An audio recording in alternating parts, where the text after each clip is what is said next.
Done base जो है ना, डन बेस में जो मुलविस ये हमारे अपने पाकिस्तानी लोग ही हैं जो मिले, और ये अकेला बंदा काम नहीं करता डन बेस पे। इसके अंदर आप समझ जाएँ, आप खुद समझ जाएँ कि इसके पीछे कोई ना कोई हाथ, किसी इदारे का हाथ है जो ये काम चल रहा है। इस तरह तो देखें ना, इस तरह तो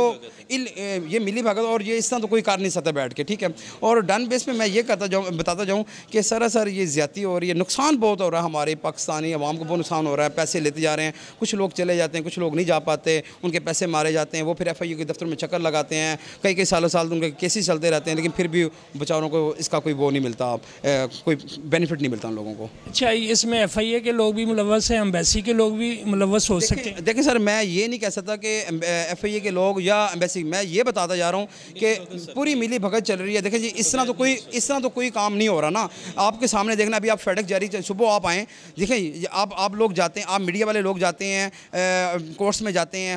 हॉस्पिटल्स में जाते हैं, या कोई सियासतदान के पास जाते हैं, आप कभी आए ना जारी फेडेक्स के सामने, वहाँ आके सुबह देखें कितना रश लगा होता है, वहाँ आके आवाम की बात सुने ना, वहाँ आके लोगों की बातें सुने ना, वो आपको बताएंगे कि क्या कुछ हो रहा है। अच्छा, किस एरियाज़ में पाकिस्तान के या पंजाब के किस एरियाज़ में ज़्यादा रुझान है इस तरह के काम? सर, मैंने आपको ऑलरेडी पहले बताता गया, मैं प्रेस कॉन्फ्रेंस में, ये जो एक पूरी एक है ना, ये बेल्ट है जो लाहौर से शुरू होती है, लाहौर है, गुजरांवाला है, गुजरात है, डस्का है, खारियाँ है, मंडी बाउद्दीन है, मीरपुर है, हफ्जाबाद है, ये सारे मिले हुए हैं इसमें, शेखुपुरा भी है इसमें।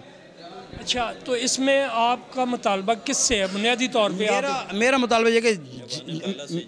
मुतालबा ये है कि जेन्युइन तरीके से काम किया जाए, और जो एम्बेसीज़ हैं या जो हमारे इदारे हैं, जो हमारे मिनिस्टर ऑफ इंटीरियर है या मिनिस्टर ऑफ फॉरेन अफेयर्स है, इस पे एक सही तरीके से ये एक हमारा एक ना वीज़ा कंसल्टेंसी का एक वो बनाएं, पैनल बनाएं, एक ग्रुप बनाएं, और एक रजिस्टर करें एक इदारा, ताकि ये पता लगे कौन कौन से लोग जेन्युइन तरीके से काम कर रहे हैं, कौन सा इदारा सही काम कर रहा है, ताकि लोगों को भी पता चले कि ये लोग एम्बेसी से या इन इदारों की एम्बेसी से एफिलिएशन होनी चाहिए, ताकि पता लगे कि ये लोग ऑलरेडी ये काम कर रहे हैं। अभी तक आपकी कोई रजिस्ट्रेशन नहीं?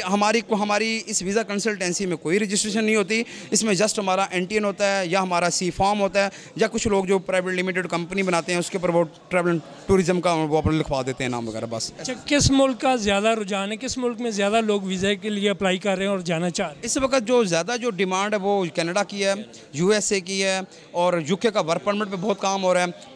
पोर्चुगल का बहुत ज़्यादा काम हो रहा है वर्क परमिट पे, और इसके अलावा बाकी छोटे मोटे और कंट्रीज़ भी हैं। टर्की पे बहुत ज़्यादा काम हो रहा है, जबकि टर्की में सारे आम काम हो रहा है, 5 लाख लेते हैं और वीज़ा लगवा के देते हैं, और फिर आगे दूसरे कामों में पड़ जाते हैं जो वहाँ पे इलीगल है वहाँ पे। अच्छा, ये जो हमारा लोग ये प्रोग्राम देखेंगे, उनको आप क्या मशवरा देंगे जो जेन्युइन तरीके से बाहर जाना चाह रहे हैं, वो क्या तरीका अडॉप्ट करें? जी, मेरी राय ये है कि जो लोग जेन्युइन तरीके से जान जाते हैं वो अपनी एक अच्छी यहाँ पे अपनी कंपनी बनाएं, अपने टाइज स्ट्रॉन्ग करें, social ties, financial ties, family ties strong करें, फिर वो वीज़ा अप्लाई करें, अच्छी एक अपनी बिज़नेस को वेल सेटल करें, अच्छा कमाएं, ताकि वो फिर अपना जेन्युइन तरीके से वीज़ा अप्लाई करें और वो बाहर अपने। अच्छा, ये तो आप बिज़नेस वीज़े की बात कर रहे हैं, चाहे वो विजिटर वीज़ा भी हो, चाहे वो बिज़नेस हो। विजिट वीज़े के लिए भी हमें यही डॉक्यूमेंट चाहिए, हमें अपने टाइज स्ट्रॉन्ग चाहिए, चाहे बिज़नेस हो तो फिर भी हमें अपने टाइज स्ट्रॉन्ग चाहिए हमें।